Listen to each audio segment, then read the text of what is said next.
Dan gue sendiri pun pernah mengalami relationship yang toxic yang, ada violence-nya juga, dan gue tahu betapa susahnya meninggalkan situasi yang seperti itu. Gue baru tahu setelah gue memulai terapi dengan psikolog gue, yaitu mungkin tahun 2020-an, kalau ternyata, gue itu punya anxiety disorder dan, Mhm, depression iya. yang lumayan berat, tapi sampai detik itu yang sampai gue mulai terapi itu, gue nggak menyadari hal itu dalam diri gue. Gue jadi bisa melihat bahwa semuanya dalam dunia ini, dalam hidup ini, sudah in a way direncanakan. Yes, kita tetap punya free will, di setiap momen kita punya pilihan, tapi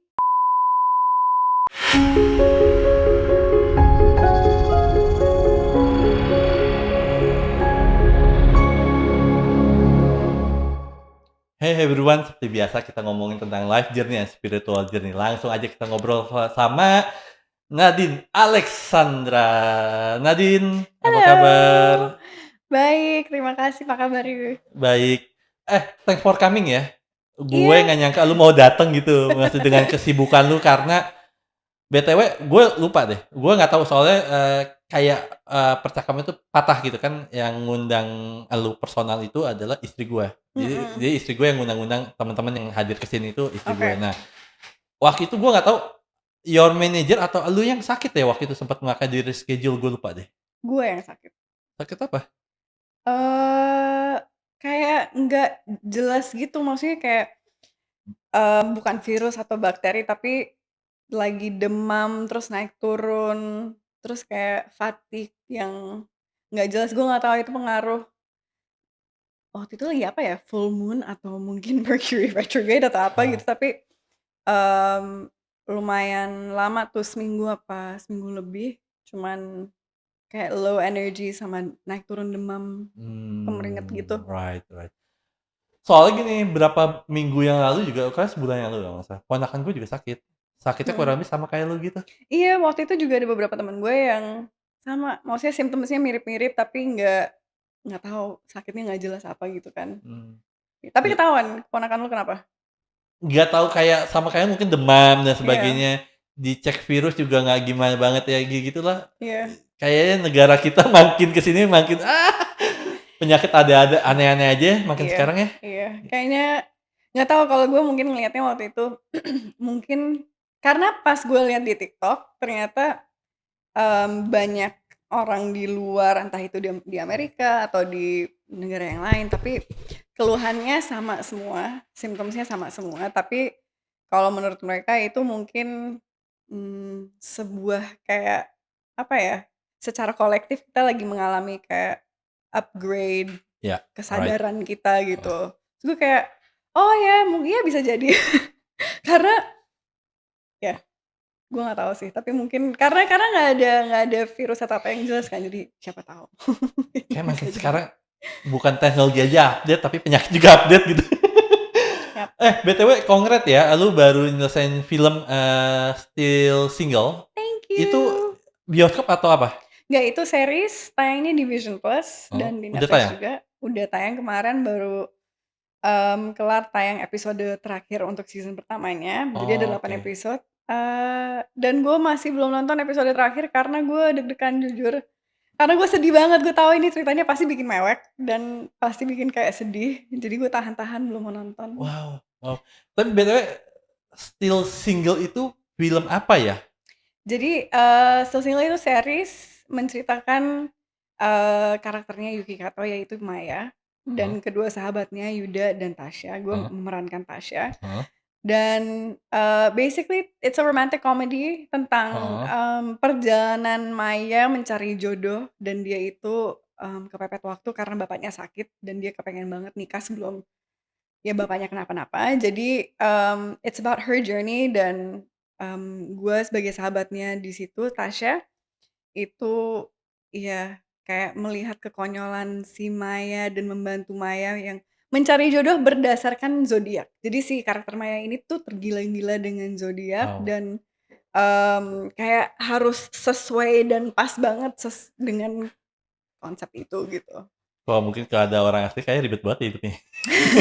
Iya nggak sih? Gue sebenarnya lumayan, ngikutin zodiak cuman kayak, oh ya udah gue kalau misalnya yang bagus-bagus gue iyain, kalau yang jelek-jelek gue kayak enggak. Iya iya. Tapi, Still Single ini kayaknya gue nggak tahu ya, eee, cukup relate banget nggak sih dalam your journey secara kehidupan tuh? Um, in a way, mungkin, mungkin kalau gue bukan still single, tapi malah single again, karena gue di umur berapa ya waktu itu, umur 27, tunggu, dua gue nikah tahun berapa ya? 2018 gue nikah, terus, 2023 gue cerai. Oke. Jadi di umur 31 tiba-tiba bener gak sih 32, gue dan itu jadi gue ketok palu perceraian gue itu pas lagi syuting Still Single. Oh, wow. Jadi gue kayak, "Wah ini gue single again nih." Dan apa, ya memulai hidup yang baru lagi di umur 32, which was 2 years ago. Wow wow wow Mhm. wow wow, keren banget. BTW gue kan lihat beberapa postingan lu tentang, lu suka berkuda gitu ya? Eee, Suka tapi gue gak mahir, gue baru beberapa kali dalam hidup. Apa sih yang bikin lu, memilih atau tertarik kayak, kayak gue olahraga berkuda kayak oke nih gitu maksudnya? Kayaknya waktu itu jadi gue punya temen, Adit Marsiano, shout out Adit Marsiano Mmm, yang, dia punya stables di aduh di daerah mana gue lupa, di Jombang? Enggak kayaknya salah. Anyway, dia punya stables di sana dan dia sering berkuda, terus gue ngerasa kayak itu kan pada masanya gue lagi proses penceraian dan lain-lain kan. Jadi entah kenapa gue punya kayak panggilan pengen berada di sekitaran kuda.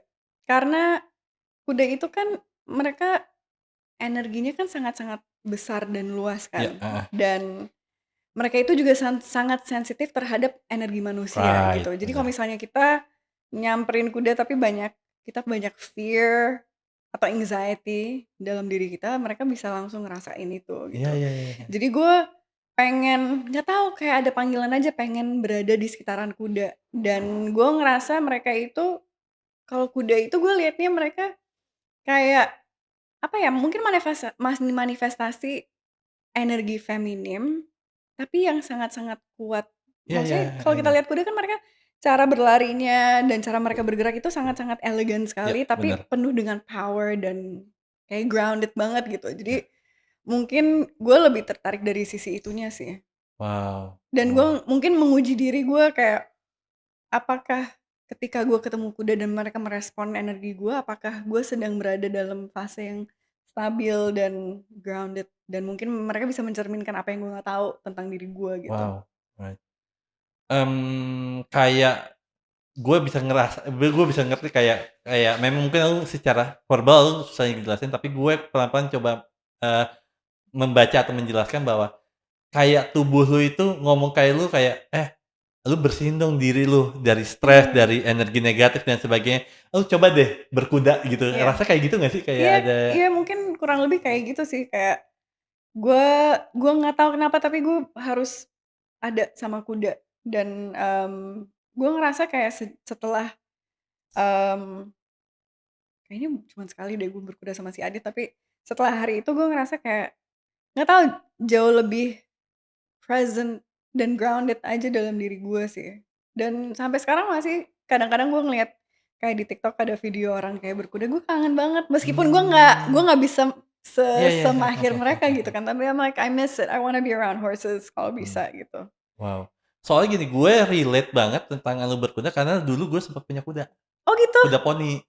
Yang So gue cute. di grandpa gue almarhum itu, eee, temen deketnya Om Bob Sadino. I see, Jadi gue oke. dikasih kuda dan gue gara-gara mau kuda itu gara-gara lu pernah tahu ini nggak sih, kartun Maki Bau? Kartun apa? Jadi kartun Maki Bau, jadi kayak kuda gitu, Heeh. namanya kudanya Midori gitu, akhirnya gue kasih nama juga Oh, Midori gitu. Itu sih menurut gue kayak, ya you know lah, kayak anak kecil kan biasa kan, lihat apa, "Oh gue mau ini mau ini, mau itu," kayak gitu. So today let me get to know you better. Gue mau tahu deh, childhood lu sendiri seperti apa ya?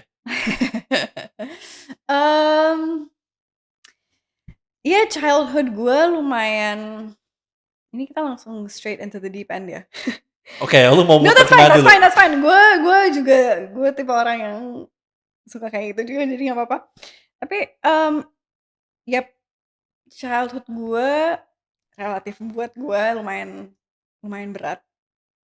Mmm, gue besar di lingkungan yang sangat-sangat secara emosional itu, volatil dan chaotic, mmm, dan gue baru tahu setelah gue memulai terapi dengan psikolog gue, yaitu mungkin tahun 2020-an, kalau ternyata, mmm, gue itu punya anxiety disorder Hmm, dan, depression ya, yang lumayan berat, tapi sampai detik itu, yang sampai gue mulai terapi itu, gue nggak menyadari hal itu dalam diri gue. mmm, Dan makanya gue sering merasa bahwa, "Why is it so hard to function dalam dunia ini?" right, Gitu.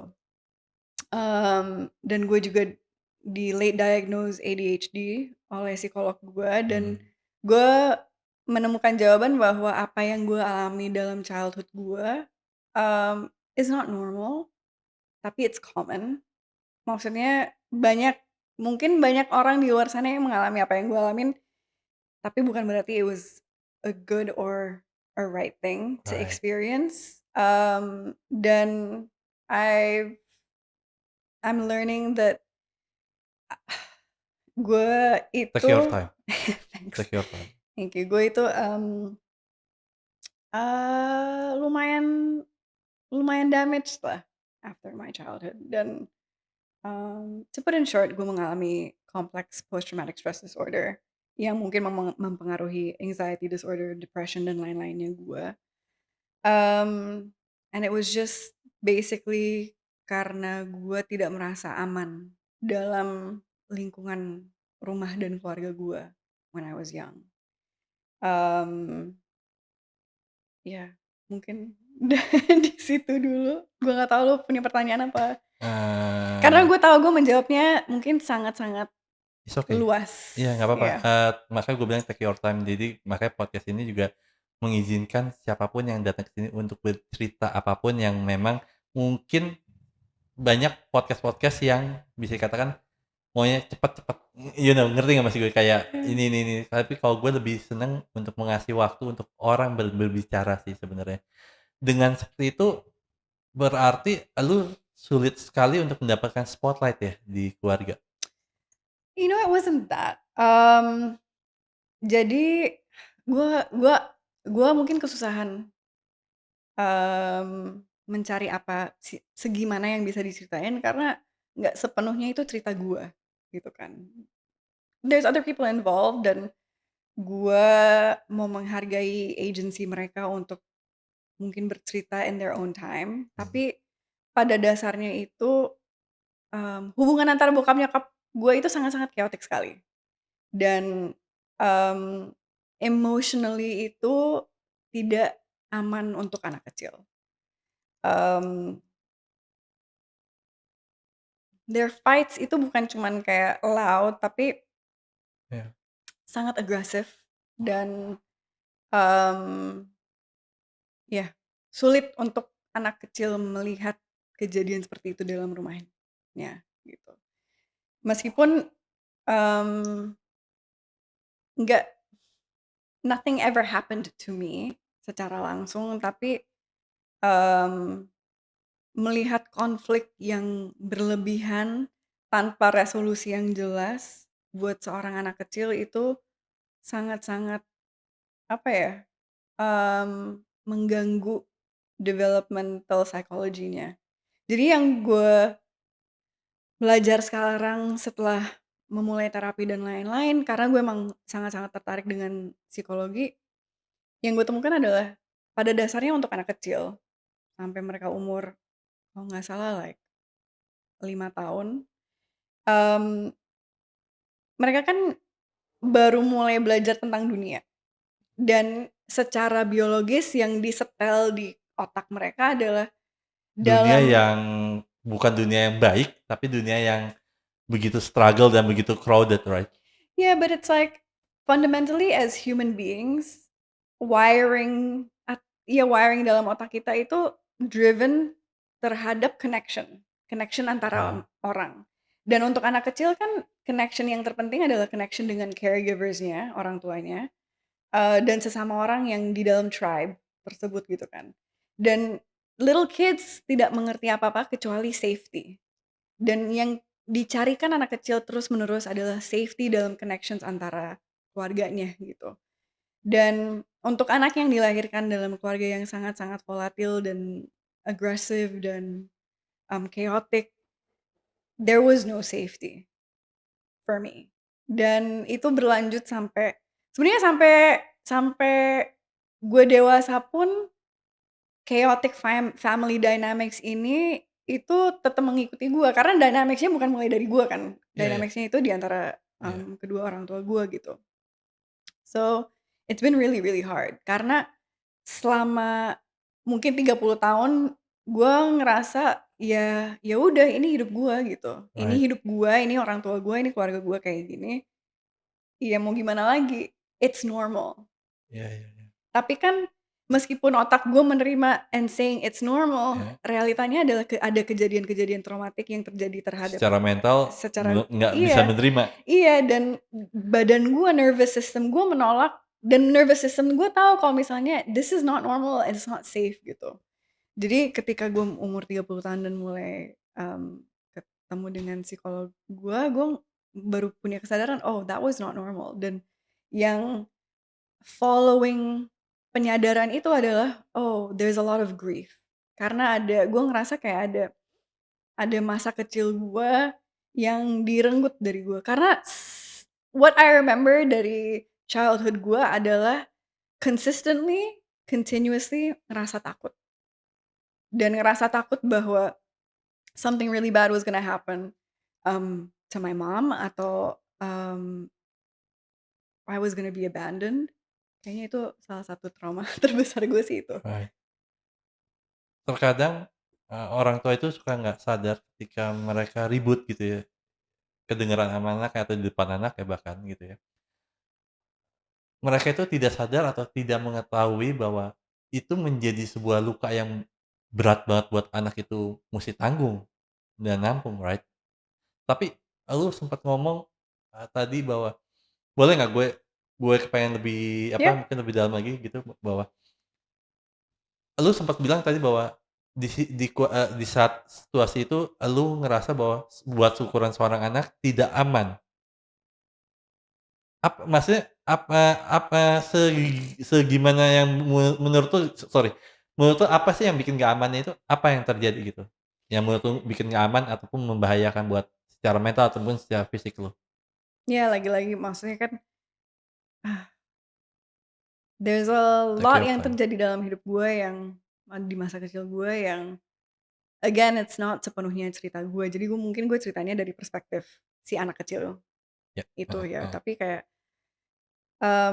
ini bukan cuman permasalahan 2 orang tua yang bertengkar dalam, apa ya, dalam kapasitas yang wajar gitu.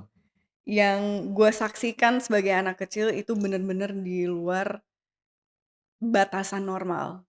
Mmm, intinya there was a lot of violence in my childhood home, mmm, dan untuk anak kecil menyaksikan kekerasan yang kekerasan pada kapasitas apapun udah berlebihan ya maksudnya, tapi melihat kekerasan yang terjadi on a daily basis, terus-terusan bertahun-tahun, itu sangat-sangat, mmm, first of all, untuk berada sebagai anak kecil dalam situasi itu, untuk menyaksikan itu meskipun it's not happening to us, it's terrifying, Ya, you know? Dan masalahnya kayak, mmm, ya ini kasus di mana mungkin seharusnya yang lebih baik adalah untuk orang tua gue berpisah gitu.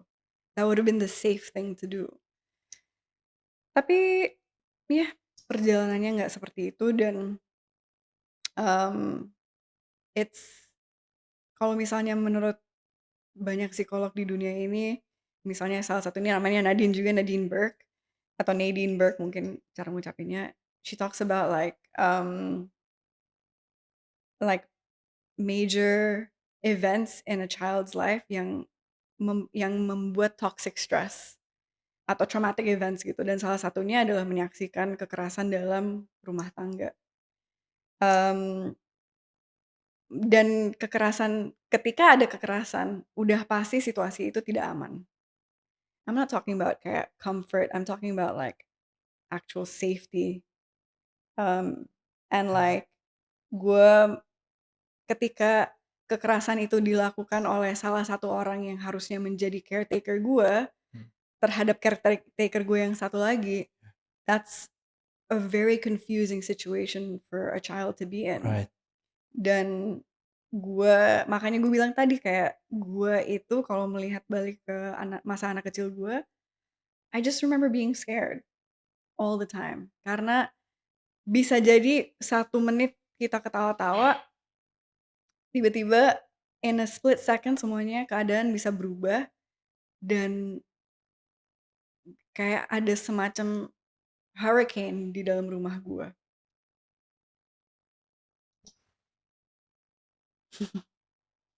Oh,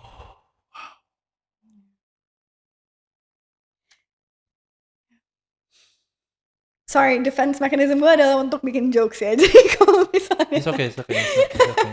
I'm trying to stop myself, It's tapi okay, it's okay, it's okay. Biarkan diri lu menjadi diri lu apa adanya aja sih saat ini, karena gue justru pengen mengenal lu seorang Nadine Alexandra, bukan seorang aktor, artis ataupun Miss Indonesia di sini. Karena gue pengen mengenal lu secara you, lu adalah sebagai human, sebagai manusia. Mungkin ada omong-omongan tertentu yang lu nggak nyaman, nanti bisa di-beep aja kali atau gimana. ya. Nah, eee, itu lu melihat, kedua orang tua lu sampai maaf pukul-pukulan? Ya intinya gue ngelihat nyokap gue Take your ya intinya, gue melihat berbagai macam bentuk kekerasan terhadap nyokap gue. Dan, mmm, ya it was not sekali, 2 kali, mungkin sekali, 2 kali dalam mungkin beberapa bulan, setahun, tapi gue bisa menjamin bahwa kejadian itu tak terjadi setiap tahun, terus-menerus. Dan, mmm, bukannya berarti nyokap gue tidak berusaha meninggalkan situasi itu, dan gue sebagai perempuan, as a woman, gue itu dan gue sendiri pun pernah mengalami relationship yang toxic yang, ada violence-nya juga, dan gue tahu betapa susahnya meninggalkan situasi yang seperti itu. Dan statistiknya memang it's very, very hard for a person to leave a violent relationship karena berbagai macam alasan gitu. Jadi gue berempati terhadap nyokap gue karena bertahun-tahun tidak meninggalkan relationship tersebut. Mmm, but it was incredibly damaging for ya, me. ya, ya. Dan untuk kakak gue kan cabut ke UK pas gue umur 9 tahun, dan sejak itu dia tinggal di sana. Jadi dari umur 9 tahun gue merasa gue itu sendirian, gue nggak punya ally. Ya, Kalau kalau kalau sesama kakak adik kan kayak sekutu gitu kan. ya, betul. Gue nggak punya ally dalam kakak gue karena dia nggak ada, dan gue tahu dia ngerasa bersalah atas hal itu, cuman ya gue nggak nyalahin dia juga, memang situasinya kayak gitu. Cuman, gue dari umur 9 tahun bener-bener ngerasa sendirian, dan gue ngerasa kalau, mmm, keamanan nyokap gue itu tergantung gue. Jadi gue itu, merasa dari umur 9 tahun, gue cuman ngebayangin kayak anak cewek umur 9 tahun yang masih kecil, yang ngerasa dia harus menjadi orang yang masang badan ketika ada situasi yang sangat-sangat violent, gue yang maju. gue yang maju dan gue yang masang badan untuk melindungi nyokap gue gitu. Um, and yeah, it was gue apa ya?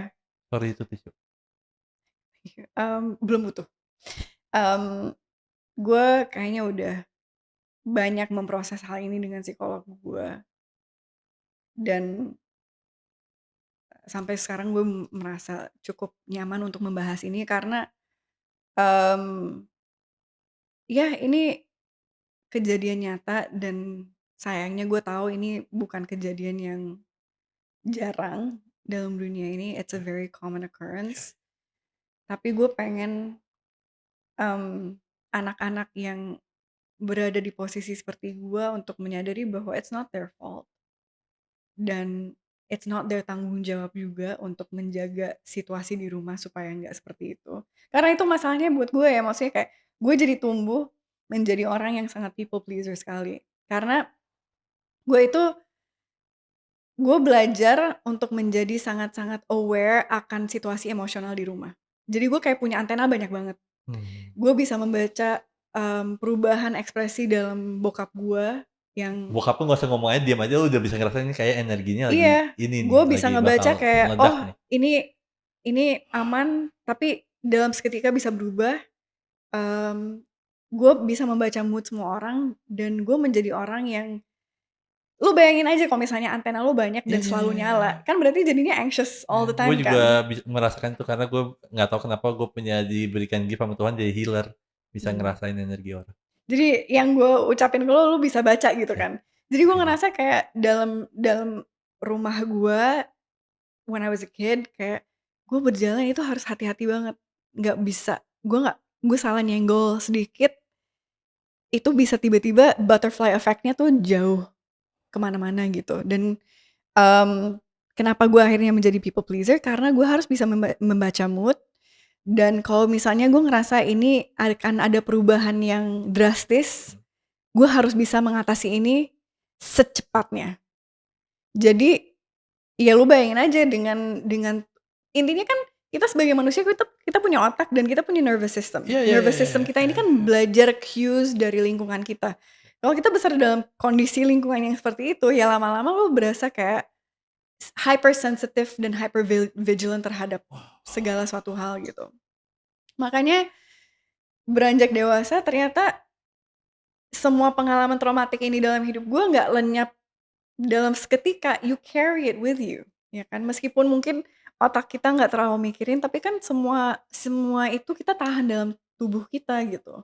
Dan kenapa gue berusaha sekarang untuk, oke ya udah gue udah melalui, terapi selama beberapa tahun memproses hal-hal ini yang sangat-sangat berat dan gue itu pernah kayak breakdown berkali-kali karena gue ngerasa bahwa nggak ada yang ada buat gue ketika gue kecil.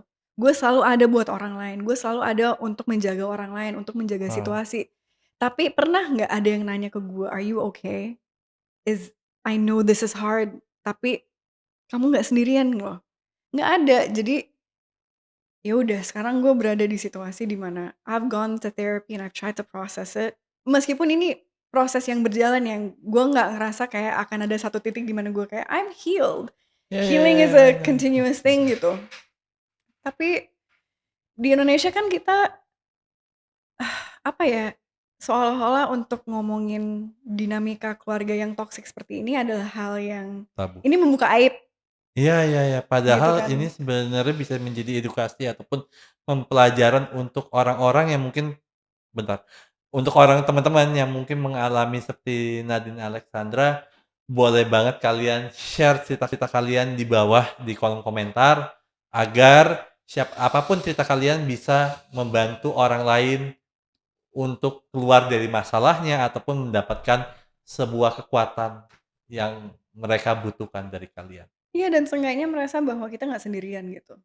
Karena yang gue mulai sadarin ketika gue cerita ke psikolog gue, dia sering banget setelah gue cerita, gue keinget nih misalnya kayak satu memory and I'm telling her. Terus gue cuman membaca ekspresi mukanya. Dia sangat-sangat shock. Dan gue sebagai orang yang mengalami hal itu, ketika gue membaca ekspresi syok di mukanya dia, baru gue mulai sadar, "Oh, that wasn't normal." Mmm, Apa yang gue alamin itu bukannya bukannya it was not normal dan harusnya sekarang gue itu ngerasa, malu atau ashamed, right. karena itu bukan hal yang gue lakuin, tapi itu terjadi terhadap gue gitu kan. Iya iya iya. Kenapa gue harus ngerasa shameful akan hal itu? Jadi, ya as someone yang besar di dinamika keluarga seperti itu, gue sekarang berusaha pelan-pelan untuk, mmm,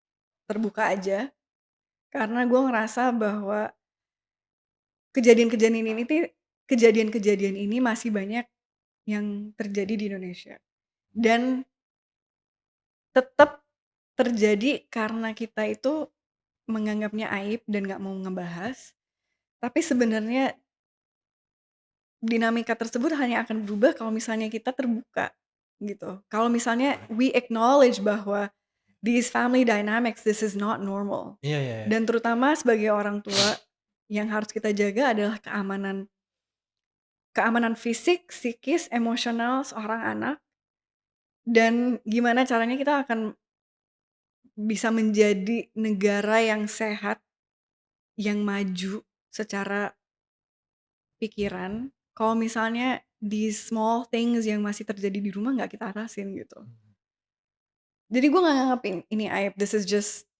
the truth gitu. right. Ini seandainya gue bisa mengubah kenyataan gue, I would love to, but this is my reality dan gue nggak mau berpura-pura juga sih. Wow wow. Mmm, gue bisa mengerti apa yang lo rasakan. Terkadang bertahan juga nggak baik juga kalau karena anak dalam pernikahan. Tetapi perceraian juga gue nggak mengajarkan untuk perceraian juga ya buat teman-teman di sini juga. Tapi perceraian itu juga sebenarnya untuk apa ya, mungkin menurut gue perceraian itu baik juga sebenarnya untuk menjaga kesehatan mental seorang anak dan psikologis seorang anak, Absolutely, right? absolutely. Karena gini, mmm, eee, orang ngelihat rata-rata ya menurut gue, orang ngelihat, kesuksesan itu dari, oh pernikahan yang, it lasts a long time, Ya, right, ya kan? Tapi dipertanyakan nggak, apakah pernikahan itu pernikahan yang bahagia? Kalau misalnya something lasts 50, 60, 70 years, tapi kedua orang yang berada dalam pernikahan tersebut miserable, saling menyakiti, apakah itu masih bisa dibilang suatu kesuksesan? Dan kalau kita lihat kan kalau zaman sekarang kayak banyak orang yang bilang, "Wah, perceraian itu banyak banget." Kalau zamannya nenek kita nggak ada. Woi, zaman neneknya kita, hak mereka itu jauh lebih sedikit dibanding sekarang. iya bener, bener Zaman banget, dulu, zaman neneknya kita, mereka nggak bisa memiliki hak tanah, iya nggak bisa memiliki akun di bank, iya, semuanya betul diatasnamakan suaminya. betul, Well, kalau misalnya lu terperangkap seperti nenek kita dan lu tidak bisa karena kalau misalnya lu meninggalkan sebuah institusi pernikahan, lu punya apa? Nggak punya apa-apa kan? Dan itu juga salah satu alasannya zaman dulu perempuan dikasih perhiasan. Karena kalau misalnya mereka dikasih uang mau ditaruh di mana? Nggak bisa ditaruh di bank. ah, So right, they bener, have perhiasan karena kalau terjadi apa-apa itu milik mereka iya dan iya itu iya, bisa digunakan gitu. iya, Sekarang dengan kita punya kemandirian, dengan kita punya heeh kebebasan untuk memilih, heeh, ya wajar wajar sekali kalau misalnya angka perceraian malah naik. Karena semakin banyak orang tidak mau menerima kondisi pernikahan atau kondisi rumah tangga yang melukai secara fisik atau melukai secara emosional dan secara psikis. We're fighting for our own safety iya first and iya iya iya foremost iya sekarang iya, gitu. Dan orang yang bilang kayak mungkin misalnya dalam kasus orang tua gue gitu, "No, it's a good thing stay together untuk anak-anak," gitu kan. Gue merasa sebagai anak yang melihat, mmm, real violence yang terjadi, mmm, di antara orang tua gue, mmm, that was so damaging dan, mmm, melihat kesengsaraan itu bukan suatu hal yang membuat gue lebih kuat. Kan orang mungkin banyak yang suka ngomong, "Oh nggak apa-apa gue ngelaluin itu tapi seenggaknya gue menjadi lebih kuat." No, you just learned to deal with something, Iya iya iya, gitu kan. bener. Itu survival-nya gue atau survival-nya kita, we just learn to deal with something. Mmm, tapi kalau misalnya ada kesempatan di mana tidak harus belajar untuk survive seperti itu, kenapa enggak gitu? Kenapa Setuju. kita nggak move beyond that? Dan seandainya maksudnya gue sebagai orang yang udah pernah nikah, terus akhirnya udah pernah cerai, meskipun gue nggak punya anak, gue tahu that was the best decision for me. Karena gue itu mengambil kembali hak atas kehidupan gue. Dan, I mean, ya orang nikah pasti ngebayanginnya nggak akan cerai kan. Iya iya. Jadi gue sama sekali nggak mikir ke situ ketika gue nikah, tapi ternyata it was not sesuai apa yang gue harapkan atau pikirkan. And that's okay, itu bagian dari pembelajarannya buat gue, cuman ya udah akhirnya gue mengambil keputusan yang sangat-sangat berat, tapi akhirnya sangat-sangat membebaskan. Ya, gue bisa ngerasain banget apa yang lo omongin ini kayak, mungkin lu ya, gue tahu dengan perjalanan hidup lu seperti itu, lu menikah dan lu berusaha, berharap dan berusaha keras untuk hal yang terjadi di nyokap bokap lu tidak terjadi di pernikahan lu. Tetapi malah terjadi walaupun gue nggak bilang sama ya kasusnya ya, I don't know, gue nggak tahu, gue nggak bilang sama Mhm, ya, tapi esensinya sama, yaitu bercerai dan yang ujung-ujungnya menyakitkan. iya. I mean like, my parents nggak cerai ya. Oh, My parents, sampai detik ini masih nikah, tapi mungkin sorry just sorry gue asal ngomong teh, maaf ya. iya, iya, nggak apa-apa. Heeh, Mungkin tadi gue juga kurang jelas, tapi intinya, mmm, permasalahannya buat gue mungkin ketika gue kecil gue ngelihat orang tua gue tetep tetep bersama meskipun mereka itu sengsara, mmm, dalam pernikahan mereka. Dan mungkin justru yang gue lakukan dalam hidup gue adalah gue berusaha untuk memutuskan rantai itu. mmm, Karena gue ngelihat gue denger cerita tentang misalnya nenek gue dari sisinya nyokap ya. Nenek gue itu yang nikah dengan kakek gue dan kakek gue main perempuan, judi, segala macem. gila, Dan kasusnya sama, maksudnya nenek gue nggak bisa meninggalkan pernikahan itu. Harus tetap bertahan, betapa sengsaranya dia dalam dalam situasi itu kan. Lanjut ke ceritanya nyokap gue, dan for whatever reason, nyokap gue mungkin punya lebih banyak kesempatan untuk ninggalin relationship atau pernikahan itu, tapi tetap memilih untuk berada di sana. Mmm, sorry sorry gue potong, maaf. Lu bilang nyokap lu meninggalkan relationship itu tapi tetap bertahan di sana, maksudnya gimana ya? nggak, maksud gue nyokap gue mungkin Makanya tadi gue ngomong gitu karena gue sempet nggak, bingung jadi mungkin gimana. jadi kan kalau nenek gue Heeh, tidak punya pilihan lain, iya, ya kan? heeh, Karena yang tadi gue bilang maksudnya, hak perempuan pada masa itu, pada heeh, zaman itu iya masih nggak sebanyak sekarang. iya Jadi nenek gue nggak punya pilihan lain, tapi harus tetap berada dalam pernikahan itu. iya, heeh, Nyokap gue mungkin punya lebih banyak pilihan. Mungkin dalam tahun 90-an, tahun 2000-an udah mulai, lebih memungkinkan kalau misalnya perempuan mau cerai, gitu kan. Lebih banyak kebebasan.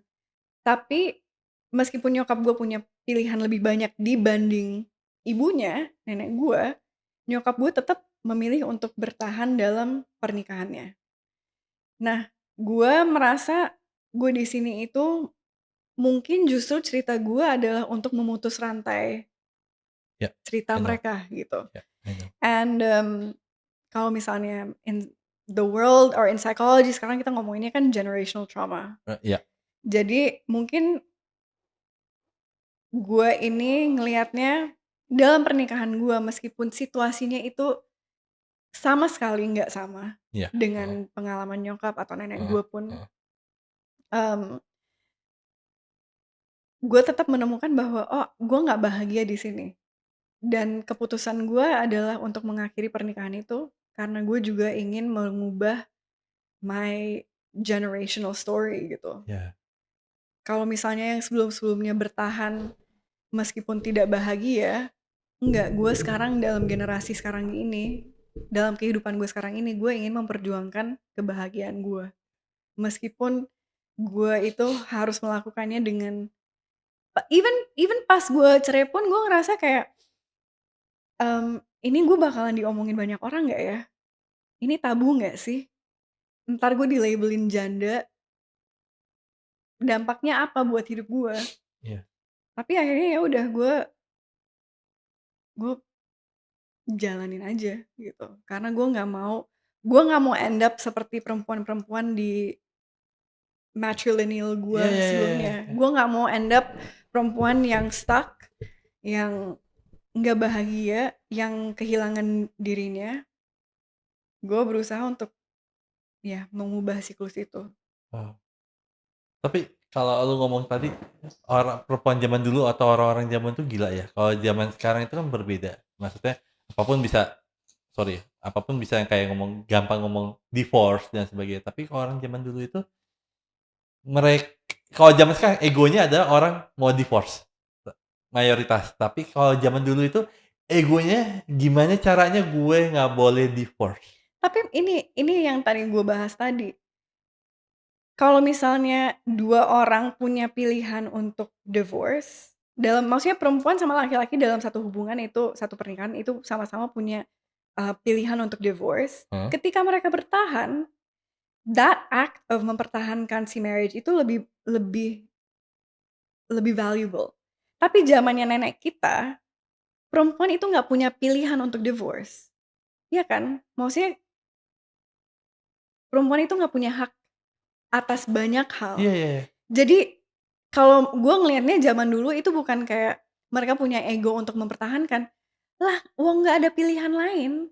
Perempuan pada masa itu nggak punya pilihan untuk divorce, mereka pilihannya adalah, ya udah, lu harus ada di pernikahan ini, mau sesengsara apapun, mau sejahat apapun pasangan suami lu itu, lu nggak punya pilihan lain, jadi lu stuck, lu terperangkap dalam pernikahan itu. Makanya gue bilang kayak kalau misalnya sekarang kita bilang, "Oh zaman dulu orang tuh, lebih bisa mempertahankan pernikahannya." Iya, karena nggak bisa milih untuk cabut Right, gitu. bener. Jadi, is that really valuable untuk kita mengungkit-ungkit masa lalu dengan bilang kayak, "Iya zaman nenek kita kan orang pada nggak cerai." Iya karena nenek lu nggak bisa cabut men. Nenek lu kalau misalnya cerai, diasingkan sekeluarga, nggak punya uang, nggak punya hak milik atas tanah, nggak punya hak, punya rekening bank segala macam. Mau mau ke mana? Jadi, it's only valuable ketika kita Right. bilang, well, two people can leave, tapi mereka choose untuk stay. Zamannya nenek kita nggak bisa cabut. Nenek kita Right. literally stuck dalam Iya iya hubungan-hubungan iya iya, tersebut I know gitu. I know Jadi, I know. gue ngerasa itu sih bagian dari kayak yang harus berubah dalam diskusi kita zaman sekarang tentang pernikahan dan lain-lain adalah melihat fakta-faktanya juga gitu. Iya Nggak iya. semata-mata, "Oh zaman dulu orang lebih memperjuangkan pernikahannya." Heeh. Men, dari zaman dulu, ya cerita kakek gue aja ya, kakek gue judi, uangnya dihabisin, ternyata punya keluarga lain dan itu bukan cerita yang, again nggak asing dalam dunia ini, Iya iya tapi iya iya iya. Punya keluarga lain, tapi keluarganya sendiri nggak dinafkahin. Maksudnya, is that makanya balik lagi ke statement gue di awal, apakah itu bisa dinyatakan sebuah kesuksesan bahwa kedua orang terperangkap dalam satu situasi, sama-sama nggak cabut, tapi kondisi, the quality of the relationship itu sebegitu jeleknya gitu. Iya iya Which iya. menurut gue sih itu bukan, I don't think that was a Iya. success, gitu. Well, gue mau sedikit lagi dong balik ke, masa kecil lu, bahwa lu bilang bahwa lu masang badan. Mhm. Maksudnya masang badan itu apa ya? Literally Literally literally Fisik? masang badan secara fisik. Maksudnya ketika ada, mmm, ya ketika ada, mmm, what is the word ya, ketika ada satu situasi di antara bokap dan nyokap gue, mmm, gue yang bener-bener lari dan masang badan. Gue menaruh badan gue di antara kedua orang tua gue untuk memberhentikan apapun itu yang sedang terjadi. Mmm, gue itu kayak satpam rasanya di Iya rumah gue, iya. karena kalau misalnya malam-malam gue udah bisa denger kisi-kisi misalnya kayak pada teriak-teriak udah mulai berantem, gue itu nggak tidur. Gue kayak siskamling kali ya, kayak gue nungguin di belakang pintu kamar tidur gue sampai gue kayak gue kayak menganalisa ini tone-nya semakin naik Semakin turun. atau semakin turun, dan kalau misalnya semakin naik dan gue mulai mendengar, Itu lu langsung lari, gue langsung langsung iya, gue langsung lari, dobrakin pintunya, dan ya literally masang badan kayak, "Stop, stop, stop!" Mmm, ya.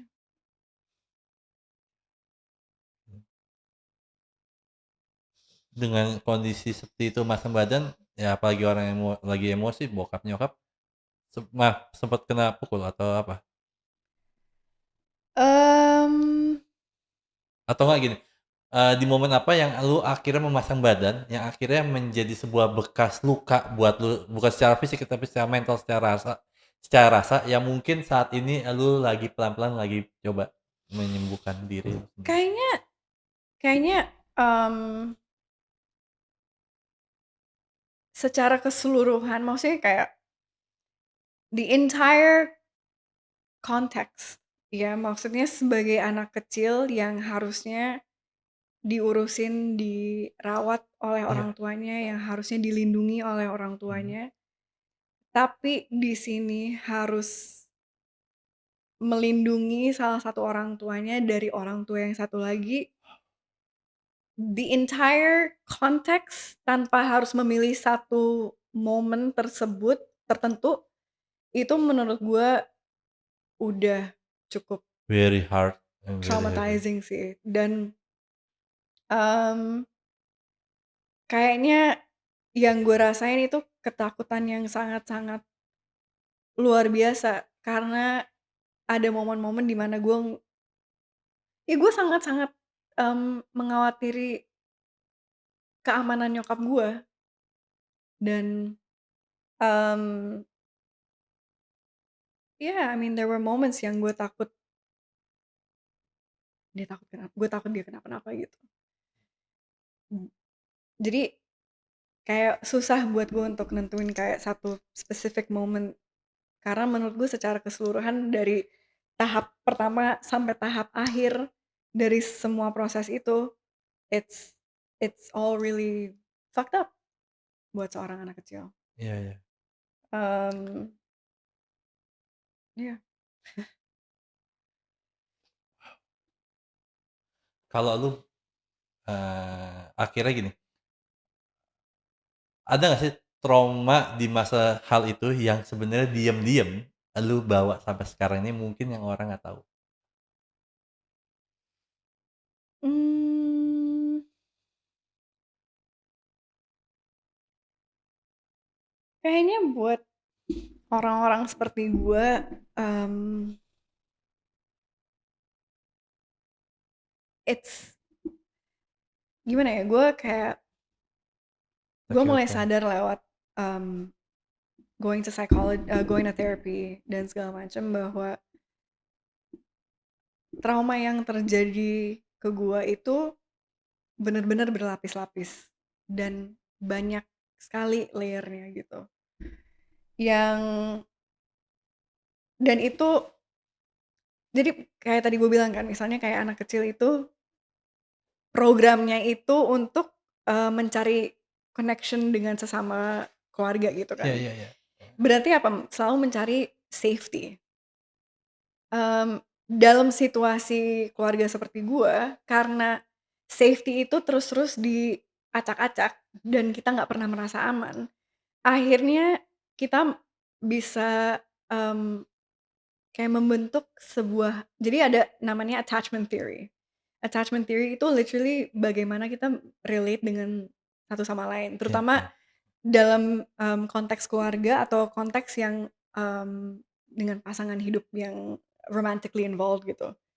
Mmm, dari situasi yang kayak gue, either lu bisa menjadi seseorang dengan anxious attachment disorder Iya iya. atau, avoidant attachment. Jadi, dan cara fungsi keduanya ini meskipun mungkin sumbernya itu sama, tapi cara mereka bermanifestasi dalam dunia itu berbeda.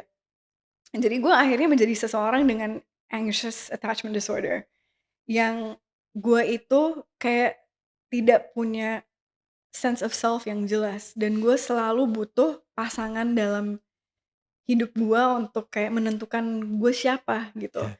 Dan akhirnya yang terjadi adalah gue dalam semua hubungan gue, kayak mood-nya hubungan itu tergantung mood-nya si pasangan gue. Iya. Karena gue saking anxious-nya, gue selalu kayak ingin mencari tahu, "Kamu apa kabar hari ini? Are you okay? Do you need Iya something?" iya Jadi iya. kayak terus-terusan jadi Iya, people pleasing jadi gitu ada kan. rasa khawatir. Iya iya, literally kayak manifestasinya kalau di gua adalah dalam hubungan gua, I'm extremely anxious. Karena gue belajar untuk harus selalu menjaga mood kan.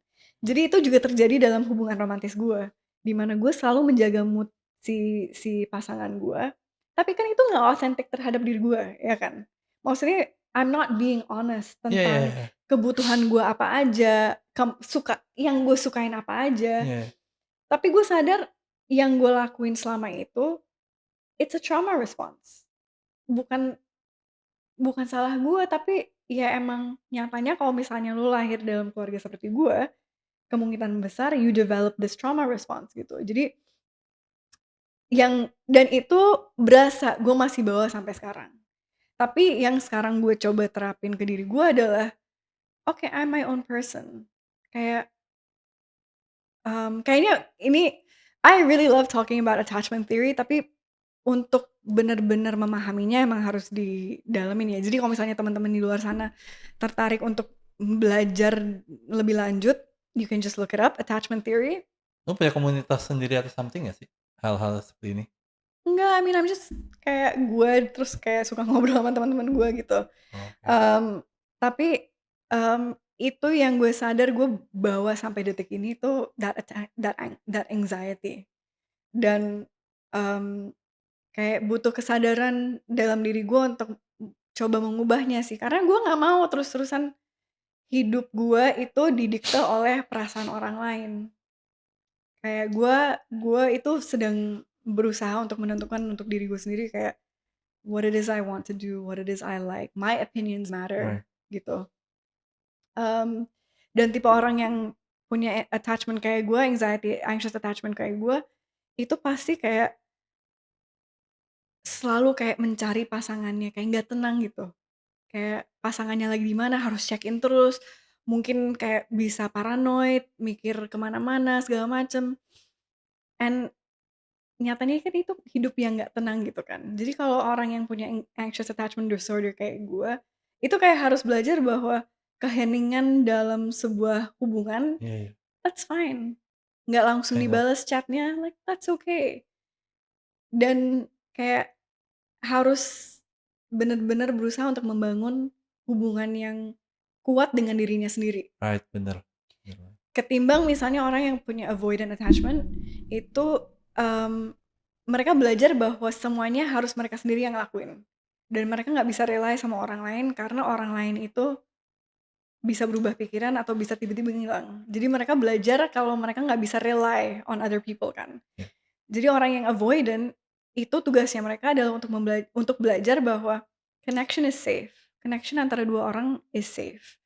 Kamu nggak akan kehilangan diri kamu bisa trust dalam orang lain, kamu bisa rely sama orang lain, dan kalau misalnya mereka tiba-tiba pergi, it's not your fault.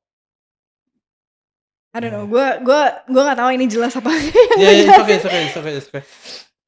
Nadine, kalau misalkan gini ya, lu kan bilang bahwa lu ngerasa gua nggak tahu kalau saat ini ya, tapi lu bilang saat dulu bahwa lu itu nggak pernah ditanya kayak, "Are you okay?" or "Perasaan lu seperti apa? Apa yang lu rasakan?" Lu kan sempet ngomong gitu tadi ya. Mhm. Kalau misalkan elu dalam ruangan kosong gitu ya, cuman ada meja, 2 kursi. Mhm. Elu kepengen mendengarkan kata-kata itu yang tadi, "Are you okay?" "Elu baik-baik aja." "Perasaan lu seperti apa?" Kira-kira elu pengen siapa yang hadir di situ dan ngomong itu? Kira-kira siapa?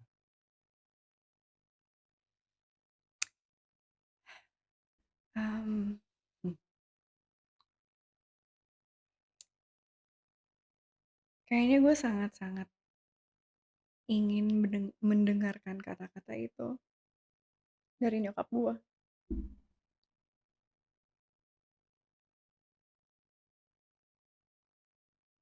Take your time. Ya, mmm,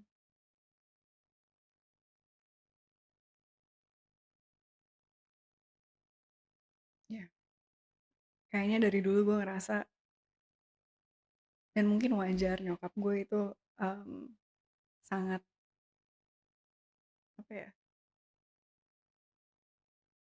kayak nggak bisa mikirin hal lain kecuali apa yang terjadi di antara beliau dan bokap gue kan.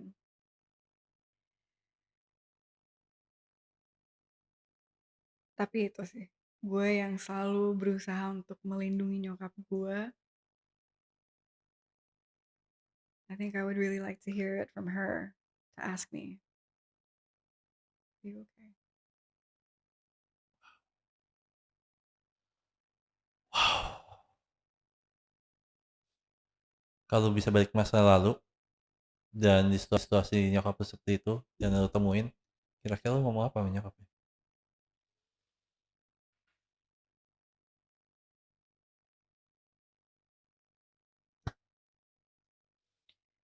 Maksudnya kalau gue sebagai dewasa Ya, saat sekarang, ini ke masa lalu di situasi mungkin nyokap lagi mendapatkan kekerasan ataupun lagi kondisi yang benar-benar sangat rapuh ataupun hancur, lu datang ke dia dan lu peluk dia, kira-kira lu ngomong apa ya?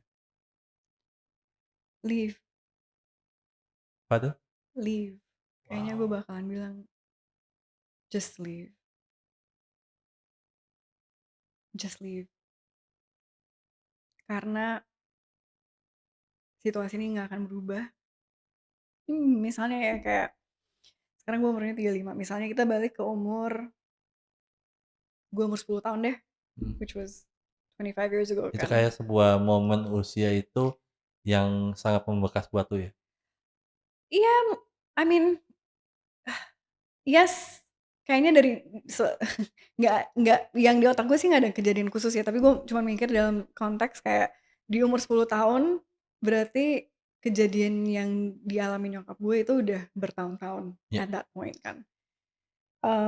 Dan di umur 10 tahun, mungkin pada saat itu gue nggak tahu dan nyokap gue nggak tahu, tapi situasi itu akan tetap berlanjut gitu ke masa depan. Jadi gue pengen ngomong ke nyokap gue, berarti itu tahun berapa ya?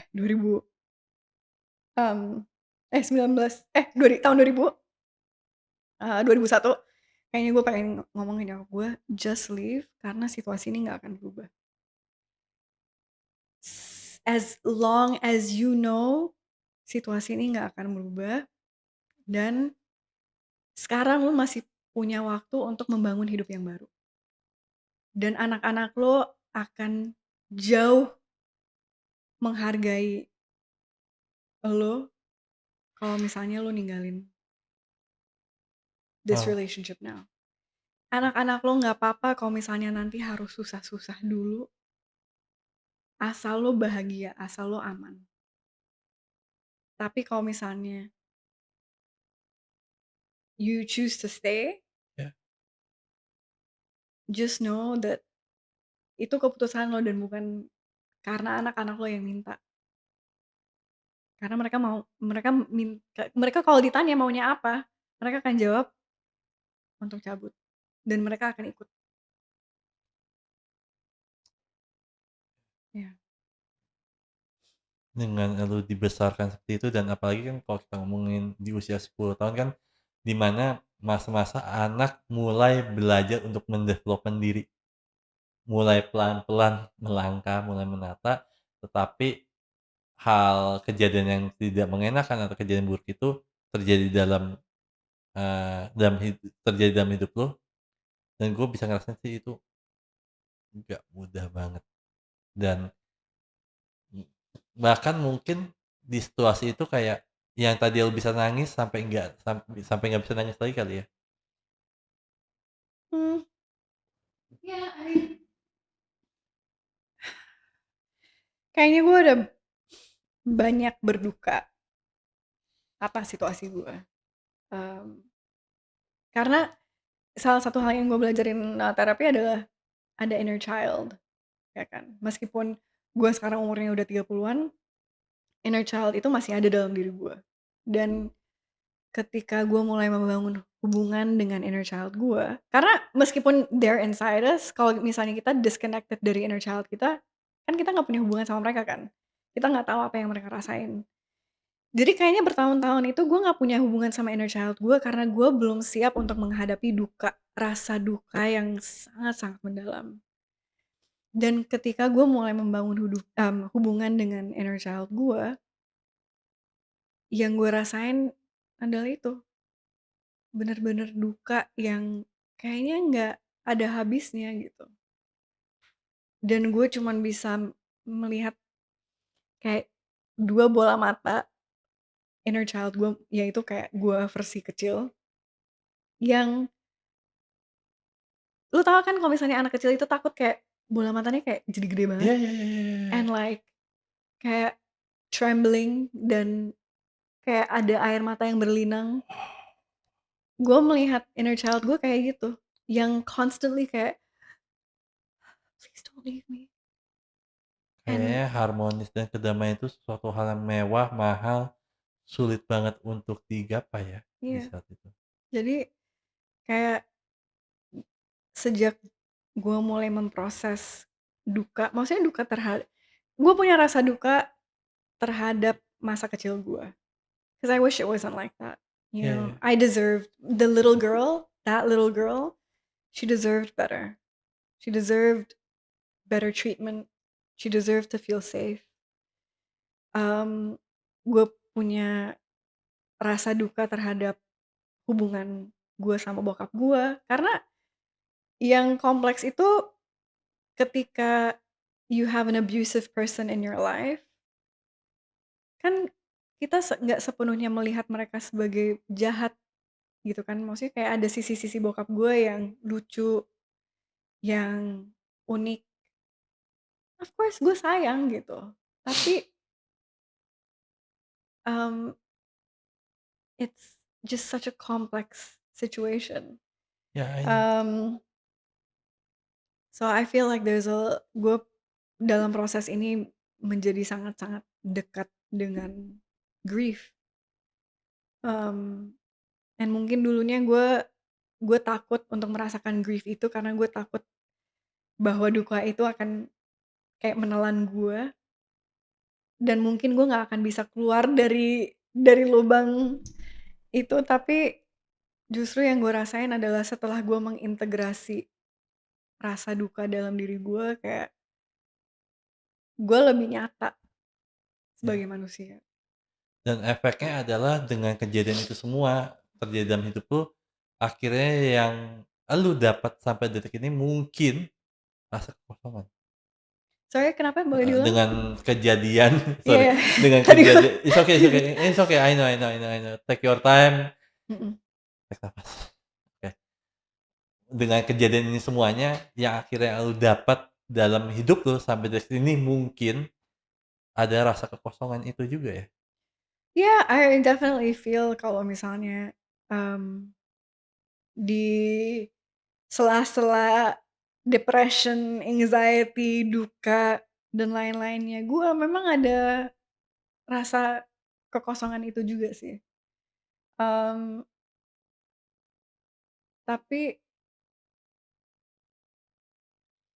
kayaknya mungkin kekosongan itu hanya menunggu gue untuk sadar bahwa sekarang gue sebagai seorang dewasa, gue bisa memberi kasih sayang dan cinta kepada diri gue yang mungkin selama ini gue nanti-nanti dari orang lain. Um, so yeah, it's definitely a process um, menjalani hidup ini dengan segala segala macam diagnosa gue. Wow, wow. Dan akhirnya dengan lu beranjak dewasa, berkembang gitu ya, dengan situasi seperti ini, akhirnya lu gimana ceritanya, eee, lu memilih untuk tertarik menjadi Putri Indonesia itu gimana ceritanya? Actually itu iseng. Oke. Um, gue itu tahun 2010 sebenarnya lagi kuliah di Inggris, lagi ngambil perfilman. Heeh. Terus kebetulan lagi balik ke Jakarta karena summer holidays. And summer holidays dari UK kan lumayan panjang ya, bisa sampai 3 bulan. Mmm. Terus karena gue lumayan kekurangan kerjaan di Jakarta dan agak bosen, gue sempat magang di salah satu PH film. Terus teman-teman gue di sana yang pada ngomong gitu, "Lu daftar gih ikut pemilihan Putri Indonesia." "Hah, ngapain?" "Iya, daftar aja kayaknya lu menang deh." "Hah?" Terus ya udah karena sebenarnya nggak ada program magang yang serius di si PH Film ini, akhirnya gue kayak, "Oh ya udah deh, daripada gue nganggur selama beberapa bulan ke depan, kayaknya ini bisa menjadi pengalaman hidup yang lucu," gitu. Dan kayak iseng-iseng berhadiah gitu nggak sih Iseng-iseng berarti? berhadiah banget. Dan gue nggak nyangka jujur, Wow. maksudnya kayak gue pikir seenggaknya nanti suatu hari kalau misalnya gue itu lagi ngelamar kerjaan, gue mungkin bisa ngomong kayak, "Oh gue pernah ikut pemilihan Putri Indonesia dan dapat pengalaman ini," gitu kan. Tapi ternyata gue ketika ikut terus akhirnya menjadi perwakilan DKI 4, terus setelah itu menang, gue kayak, "Oh this is okay, ini Oh, agak ngerubah," mmm, apa ya, cara pandang. bukan, ini kayak agak ngerubah proyeksi hidup gue, yang Oke. tadinya gue pikir gue bakalan balik ke UK terus ngelanjutin kuliah gue segala macam, tapi ternyata malah, mmm, mau bertugas dulu sebagai Putri Indonesia selama setahun dan ya itu, ya like you said juga sih, Oh, lumayan mengubah oh, pandangan hidup gue. oh, oh. Tapi titik titik terendah, titik struggle-nya lu di dunia modeling apa, dunia Miss Indonesia itu sendiri apa Heeh. ya? Mmm, gue itu selama menjadi Putri Indonesia, lumayan depresi juga sih. Mmm, karena kayaknya buat gue yang waktu itu umur 19 tahun, yang gue sekarang sebagai orang yang umur 30-an kalau misalnya gue ngeliat anak umur 19 tahun kayak, "You don't know anything baby." Iya, Like, iya, iya. you are a child, you are a baby, Iya, iya. bener-bener kayak masih baru dalam dunia ini. Mmm, jadi kayaknya pada saat itu gue punya pengertian atau ekspektasi tentang dunia pageant yang jauh dari kenyataannya. Dan yang gue temukan dalam dunia itu adalah a lot of judgment, terhadap gue, dan ini masih zaman social media bukan kayak sekarang gitu kan, Instagram belum ada atau baru ada, mmm, dan Instagram nggak kayak hari ini gitu Iya, kan. iya, iya. Jadi gue ngerasain dicaci maki sama orang-orang di internet, tapi itu masih dibatasin oleh Facebook Iya. dan kayak forum-forum online gitu kan. Tapi itu menggerogoti self confidence gue dan gue malah jadi mikirin diri gue dalam cara atau dari perspektif yang sebelumnya nggak pernah gitu. Tadinya gue mungkin I just see myself as ya udah utuh, I'm just ya lumayan utuh lah sebagai manusia gitu kan. Tapi dengan gue dicaci maki fisik gue dan lain-lain, gue mulai kayak pulling myself apart gitu, kayak, "Oh bagian ini terlalu ini, bagian ini kurang ini," dan lain-lain. Dan setelahnya gue lumayan depresi lumayan lama sih. Gue inget setelah gue selesai jabatan gue, itu yang jelas dalam otak gue itu selama 3 bulan setelahnya itu, gue hampir nggak bisa keluar dari kasur. nggak bisa beranjak Apa yang dari kasur. terjadi? Apa yang lo rasakan? I was just extremely depressed karena yang ya itu maksudnya kayak lu dicemplungin ke dalam dunia yang, mmm, it's all very glittery, Ya, it's all very glamorous, tapi gue itu malah melihat busuk-busuknya dari industrinya itu. Dan gue malah ngerasa bahwa nggak ada support, terutama there's not oh, any emotional support or like ya. psychological support Iya karena iya, kita kan berkompetisi gitu kan. betul. Kita berkompetisi, ini suasana yang challenging sekali dan ini bukan hanya sekedar kayak ini bukan kayak physical Asia kayak, oh kita itu tentang literally our physical capabilities gitu kan. Kita dihujat abis-abisan atas penampilan fisik kita, Iya, yang kecuali kalau misalnya lo mau, operasi plastik atau do iya iya something iya like iya that, iya. ini kan nggak ya gue lahirnya kayak gini men, mau lo apain gitu. Dan di usia gitu nggak ada kepikiran dan ketika di info mungkin ada yang nyuruh kayak, lu operasi plastik dan sebagainya, lu pasti kayak, "Hah?" Gitu kayak Iya, ngerti kan dan maksud ada gue? yang pernah ngomong ke gue dan Iya gue kayak, kayak, "Hah?" "Emang emang gue salah ya? Emang ada yang salah dengan gue yang bentukannya kayak gini?" And the reality is beauty is subjective kan. Iya, Gue, mmm, gue sangat menyadari itu, tapi gue ngelihat betapa entengnya orang itu ngomong atau mmm, justru ngetik ya. mhm, Karena lu di balik layar lu, cuman ngomong lewat ketikan jempol lo doang dan lo ngerasa lo aman dan lo ngerasa mungkin kata-kata lo itu nggak ada imbasnya. Tapi iya, buat kita yang baca, yang dihujat tentang hal fisik yang mohon maaf lo komplain aja sama yang atas yang bikin gitu kan.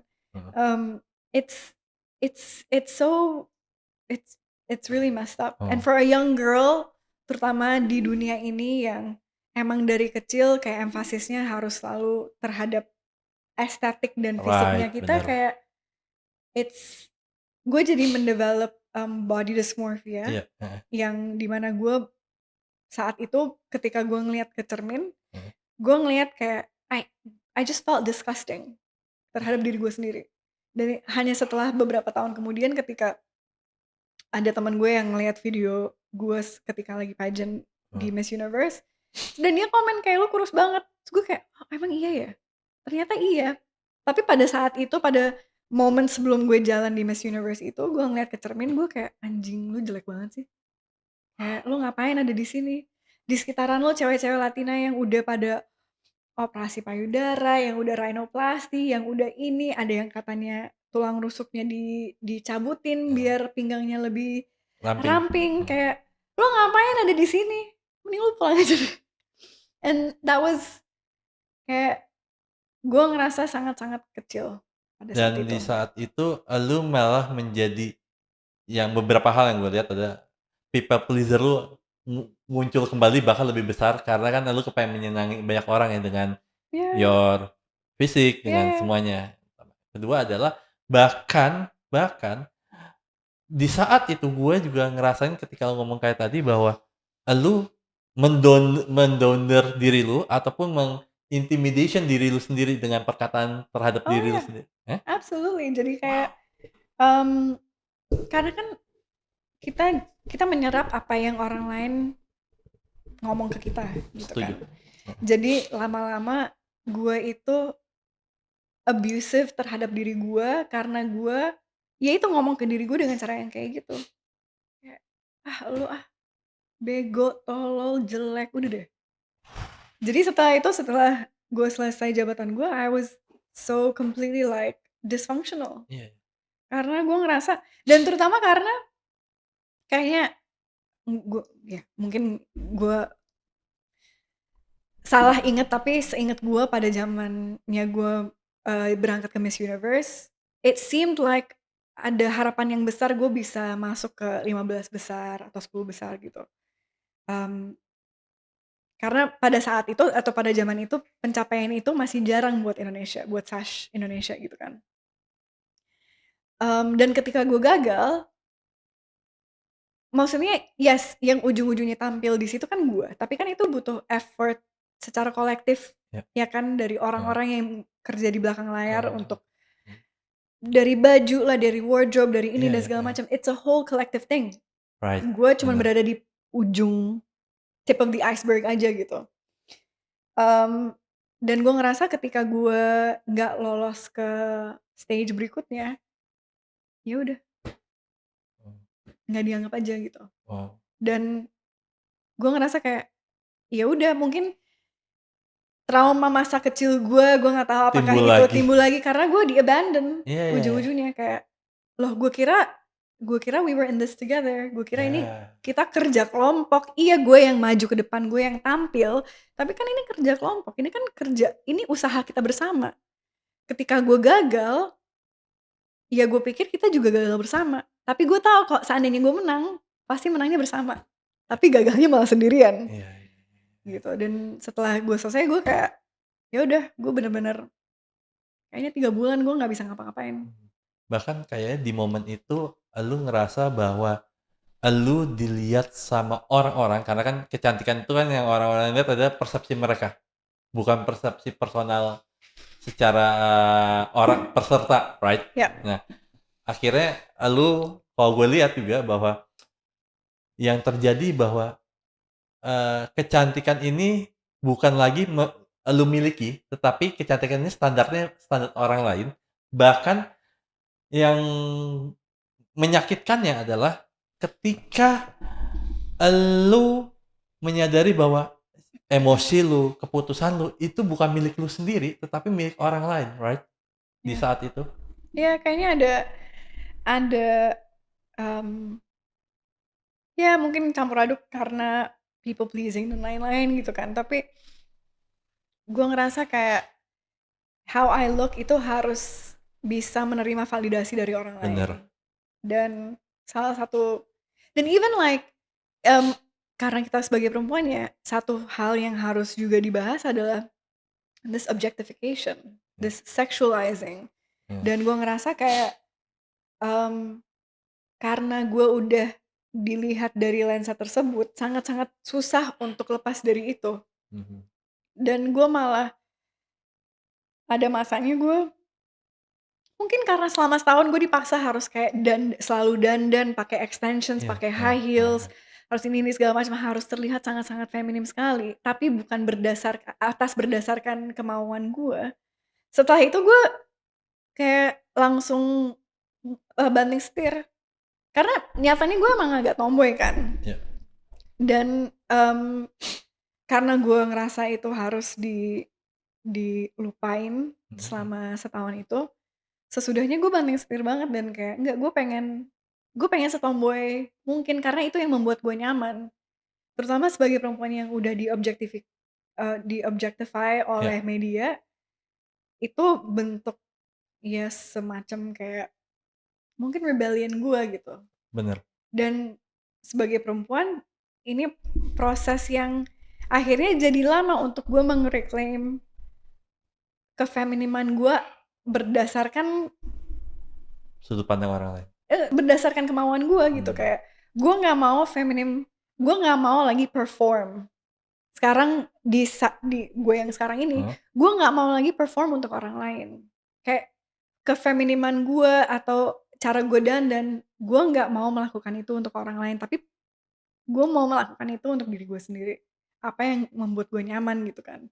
Dan proses untuk itu untuk diri gue sendiri lumayan lama gitu. dan untuk menjaga kewarasan lu sendiri kayaknya sangat struggle banget ya di saat itu gitu maksudnya. Iya karena Tetap menjadi Nadine yang normal-normal aja itu kayaknya sesuatu hal yang sulit banget dan kalau memang bisa itu kayak sebuah kayak privilege nggak sih rasanya? absolutely terutama yang bikin gue lumayan bingung pada saat itu atau pada saat gue menjabat sebagai Putri Indonesia itu ketika, kan setelah gue menang itu banyak kontroversi dan lain-lain dan, gue sempet kayak, ngobrol gitu sama salah satu orang yayasannya dan gue nanya, "Kalau kenapa kenapa gue gitu yang dipilih atau kenapa gue yang akhirnya bisa lolos menjadi Putri Indonesia?" Iya Gitu. iya. Dan menurut mereka atau jawaban mereka adalah, "Ya karena kamu nggak takut menjadi diri kamu sendiri." Oh, oke. Berarti itu keunggulan dong. Itu Iya, salah satu advantage gue di sini adalah karena mungkin karena pas gue masuk ke dalam kompetisinya itu, gue nggak mikirin menang, gue cuma mikirin, "I just wanna be myself." iya. Ya kan? Oke, mungkin itu keunggulannya di sini atau itu advantage-nya gue.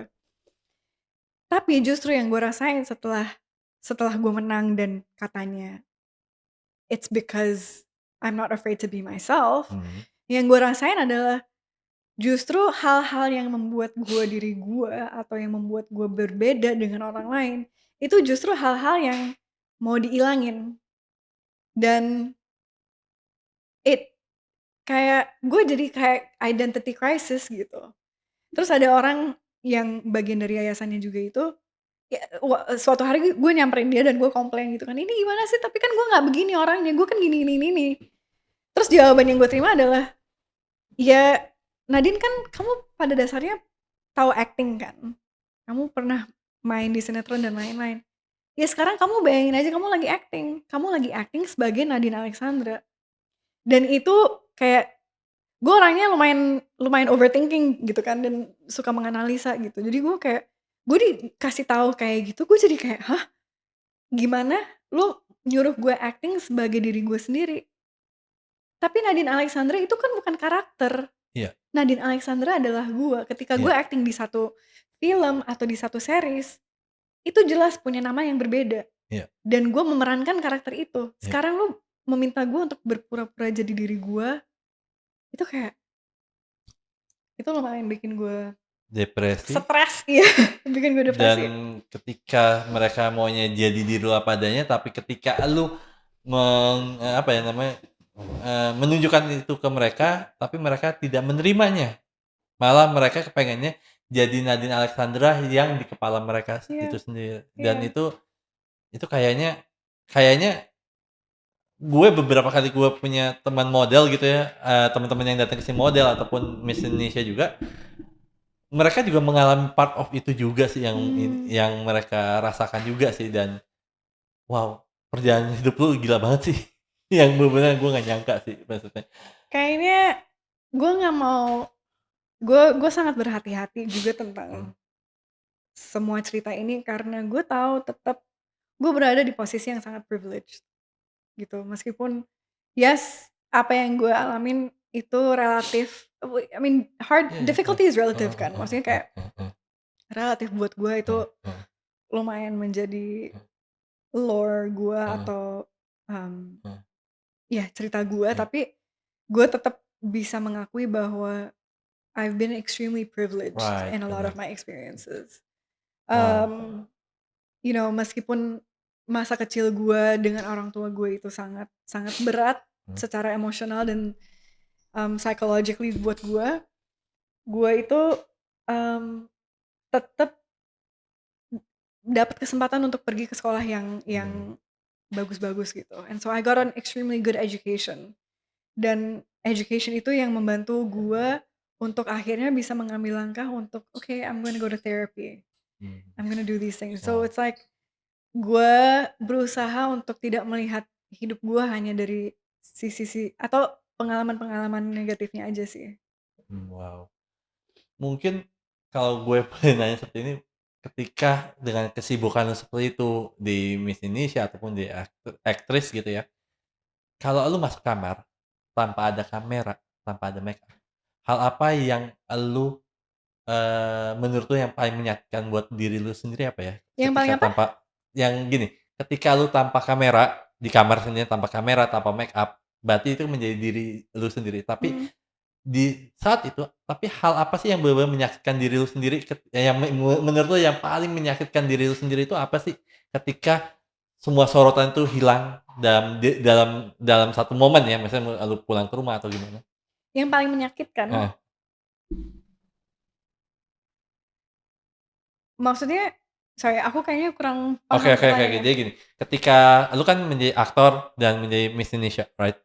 Itu kan sorot kamera dan memakai make up dan sebagainya, right? Nah, tapi ketika itu semua selesai, eee, aktivitas lu dan lu pulang ke rumah melepaskan make up, bahkan tidak ada kamera, kira-kira hal apa sih yang bener-bener setelah lu melepaskan itu semua, hal apa sih yang lu rasakan secara mental, secara Mmm, perasaan itu sendiri? Karena kan dari tadi lu ngomong bahwa, ini balik lagi gue nggak bilang ini lu salah ya, tetapi justru gue bikin diri gue itu penasaran banget ketika lu ngerasa kayak, gue nggak menjadi diri gue sendiri nih dengan, ya mungkin your job oke. desk.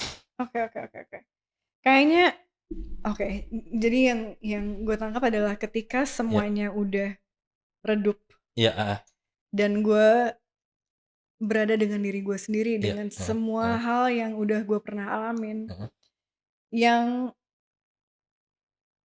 sering muncul adalah rasa kesepian dan, mmm, itu yang of course nggak kita bahas atau nggak kita tunjukin ke dunia gitu kan, tapi, pasti. mmm, dan rasa kesepian itu bener-bener mendalam karena gue merasa gue sangat sendirian dalam dunia ini.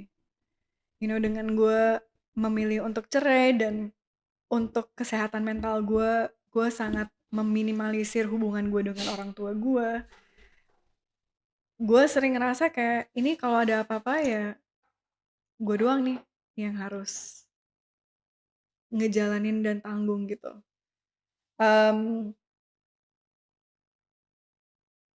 yeah, I don't know, does that answer your question? Iya iya. Menjawab nggak? Hah? Menjawab nggak? Menjawab kok, menjawab, aman aman.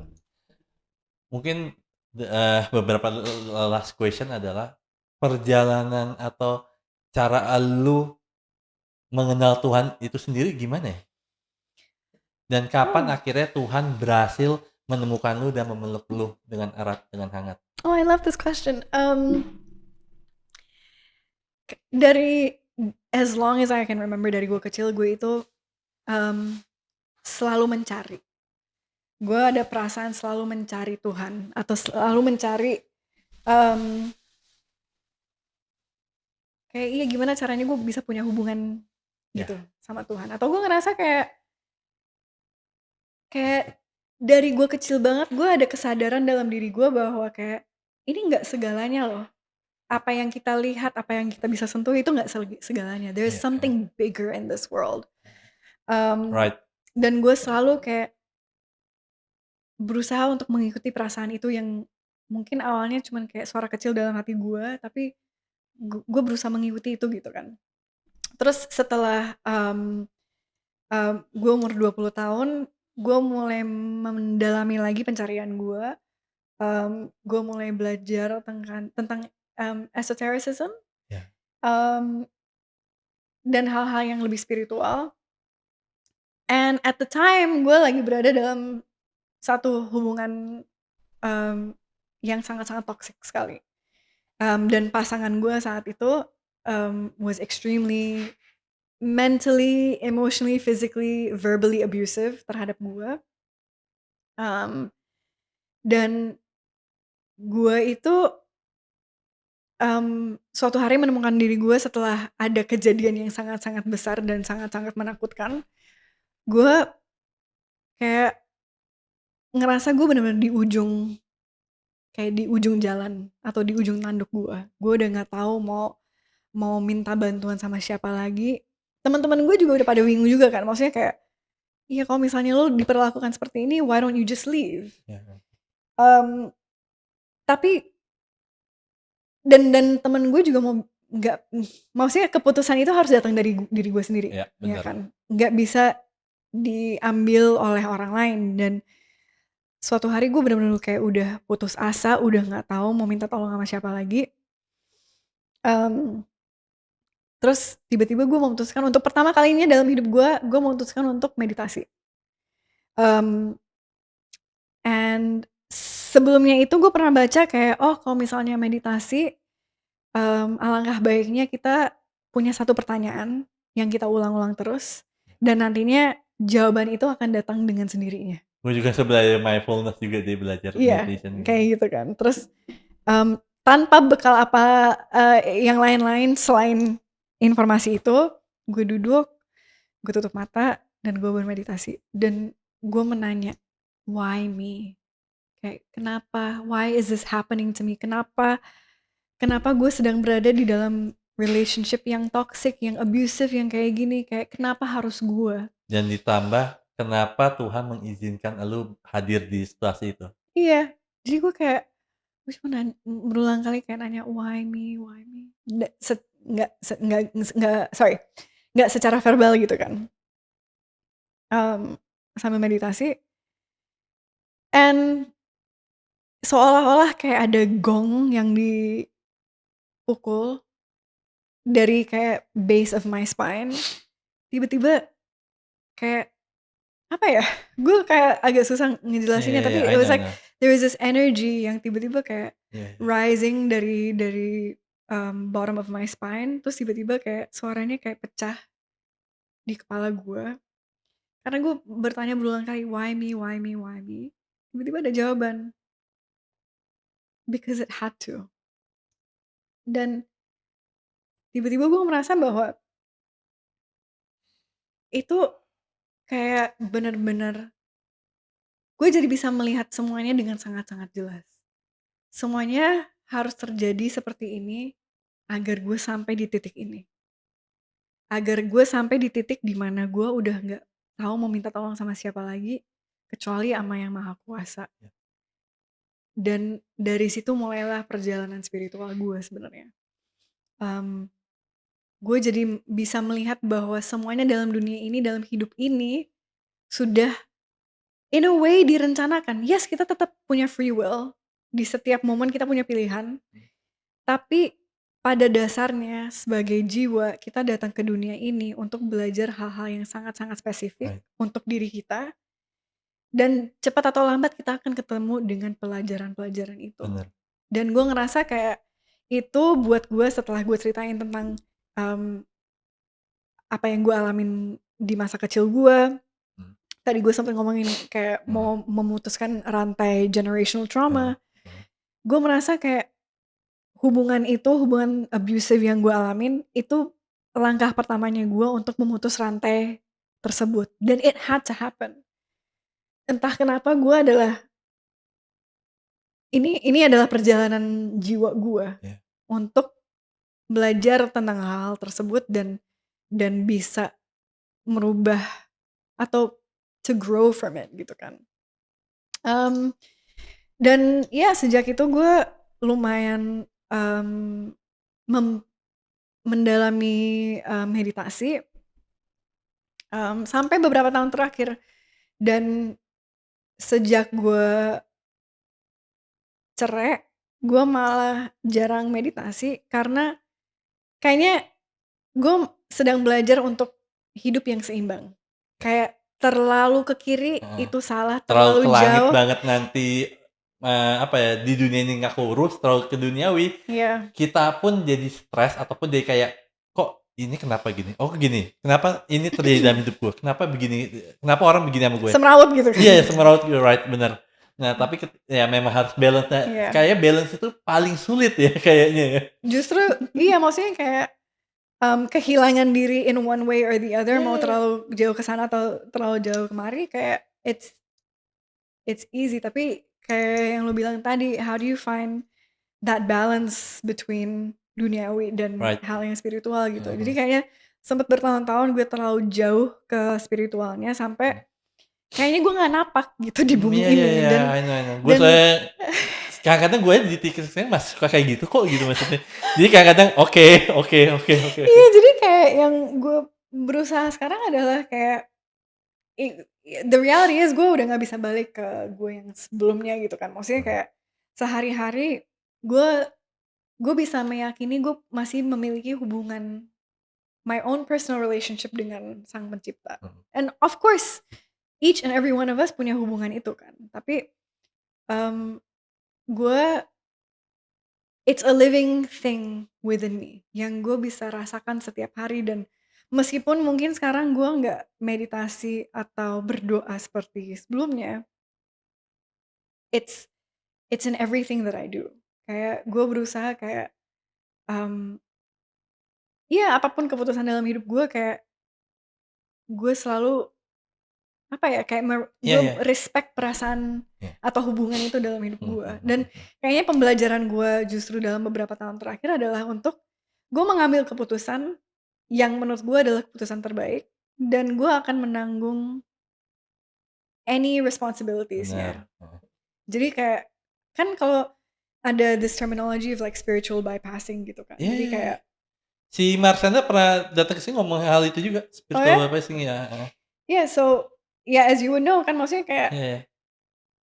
dan kayaknya gue pernah berada di posisi itu di mana kayak it's just spiritual bypassing. Tapi Mmm, gue kayaknya setelah gue memutuskan untuk cerai dan segala macam, gue sadar kayak at the end of the day, this is my life gitu kan. Dan apapun teknik atau apapun caranya gue untuk menerapkan spiritualitas dalam kehidupan sehari-hari gue, itu cuman satu bagian dari diri gue, Iya iya iya. bukan gue secara seutuhnya gitu kan. Mmm, Dan at the end of the day kayak buat apa gue, mmm, mengambil keputusan yang lebih spiritual, tapi gue nggak Gue nggak sepenuhnya menerimanya. I don't know, does that make sense? Jadi gue ngerasa kayak, oke gue nggak mau dengan gue cerai dan segala macam, gue mengambil keputusan yang sangat duniawi iya, sekali, I know. tapi I will take responsibility 100% over the Mmm, consequences, dan gue meyakini itu adalah hal yang terbaik untuk, mmm, pertumbuhan spiritual gue juga. wow wow wow. Mungkin, wah ini keren banget. Gue ngerasa perjalanan hidup lu ini yang lu ceritakan ini bahwa, memang Tuhan kadang-kadang menciptakan kita atau melahirkan kita di kondisi memang belum tentu baik-baik aja, tetapi sebenarnya hal yang buruk, hal yang tidak mengenakan itu ada awal kita perjalanan untuk menjadi yang sekarang. Karena kalau nggak ada perjalanan itu pun mungkin maybe kita menjadi orang berbeda atau Iya, bahkan mungkin belum tentu kita bisa survive di kehidupan yang seperti ini, right? iya. Nah, Nadine kasih tau dong buat teman-teman gitu ya, yang mungkin mereka mempunyai cerita kayak elu, ataupun mereka mempunyai cerita-cerita yang mungkin mirip ataupun agak berbeda untuk mau share, ke podcast ini dengan cara, tulis di kolom komentar, boleh dong kasih tahu? Mmm, ya kayaknya kalau dari gue sih, mmm, kita sebagai manusia di bumi ini meskipun cerita kita berbeda-beda, pasti ada pasti ada tujuannya.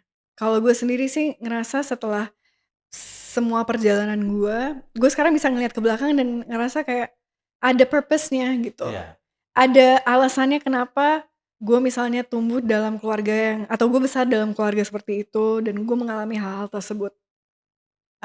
Dan sekarang gue menyadari bahwa ada alasannya kenapa gue menikah dan akhirnya cerai. iya, Dan gue tahu pasti itu karena yang terbaik untuk perkembangan gue sebagai human, Nadine dan as a human being dan sebagai seorang jiwa juga. Dan gue yakin teman-teman dalam hidupnya sendiri bisa menemukan benang merahnya masing-masing gitu. Dan it's really important untuk mengingat bahwa kita nggak sendirian dalam dunia ini meskipun mungkin pengalaman kita berbeda-beda. Tapi kalau misalnya teman-teman ada yang ngerasa relate dengan cerita aku dari tadi atau, punya cerita sendiri yang kalian mau sharing, mungkin bisa tolong tulis di kolom komentar dan thank you kita bisa ikut thank you sharing dan ikut belajar, dan of course tentunya ikut untuk saling support thank dan you saling dukung. thank you. The last question ada, gue sering banget pertanyaan ini, pertanyaan legacy, mungkin lu juga nonton podcast gue bahwa one day lu udah nggak ada nanti atau meninggal ataupun pensiun, lu pengen diingat sebagai apa dan dikenang sebagai apa? Huh. Mmm, Semakin ke sini kayaknya gue semakin merasa bahwa gue ingin diingat sebagai seorang perempuan yang tidak takut untuk menjadi dirinya sendiri dan dikenal sebagai orang yang benar-benar hidup berdasarkan my own principles dan was an authentic voice. Wow, Mmm, Iya, gitu Nah, aja. wow, thanks for coming Nadine sekali Thank lagi, you so much for having me. thank you banget, gue seneng banget hari ini, wow, gue ngerasa pembicaraan ini, gue yakin banget bisa bermanfaat buat orang lain dan menginspirasi banyak orang dan teman-teman, setiap perjalanan mempunyai kisah, mempunyai cerita. Setiap cerita wajib untuk diceritakan di sini. Teman-teman, inilah biografi Nadine Alexandra. See you next time. Bye-bye.